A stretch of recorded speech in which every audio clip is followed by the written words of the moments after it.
আসসালামু আলাইকুম সবাইকে। আপনার আজকে চরমোনাই পীরের সাথে আপনার বা হুজুরের সাথে আপনার এই জামাত বসছে। ফাইনালি বসা বলতে পারেন এটা আজকে। তো চরমোনাইর পীর আজকে আপনার 100 আসন দাবি করে বসছে। উনি ফার্স্টে চাইছিল 30টা, পরে চাইছে আপনার ওনাকে যখন 30টার মধ্যে ওনাকে সমঝোতা করানোর ট্রাই করা হয়েছিল, তারপরে উনি চেয়ে বসছে যে আরও বেশি, তারপরে ওনাকে 45টা দেওয়া হয়েছে আসন। তারপরে উনি আজকে বলতেছে, আজকে বা মানে আজকে যেটা নিয়ে বৈঠক বসছে সেটা হচ্ছে ওনাকে বলতেছে যে ওনাকে 100 আসন দিতে হবে, আনাইলে উনি বিএনপির সাথে যাবে আর কি, বা বিএনপির সাথে কথা বলবে এরকম অ্যাটসেট্রা, এই ধরনের গুঞ্জন শুনতেছি সকাল থেকে আজকে।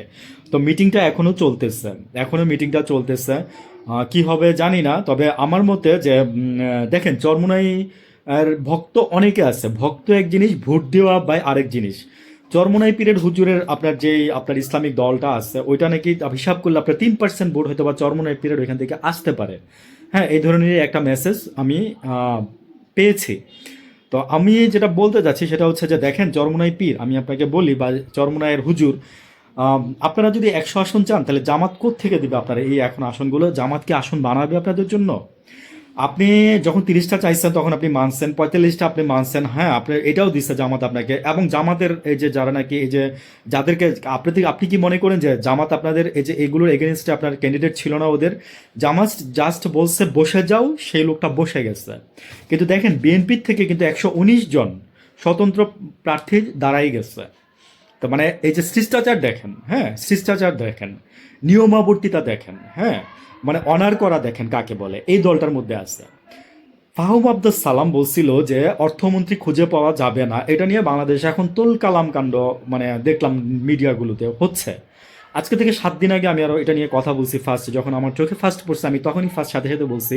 এবং ফাহুম আব্দুল সালামকে আমি আম, আহ, কি বলবো যে সম্মানিত করছি কিংবা অসম্মানিত করছি, হোয়াট এভার ইজ, মানে দ্যাটস আপ টু মি।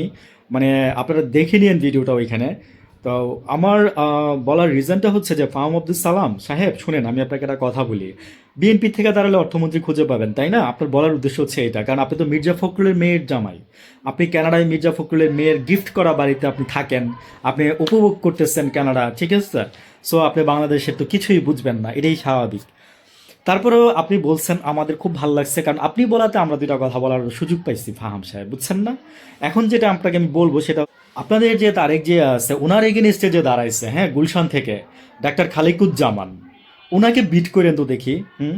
মানে অর্থর দিক থেকে, তারপরে অর্থ মন্ত্রণালয়ের দিক থেকে, অর্থ চালানোর দিক, উনি উনি ডাক্তার, তারেক জিয়ার সাথে ফাইট দিচ্ছে, তারেক জিয়ার আসনে কথা বললেন।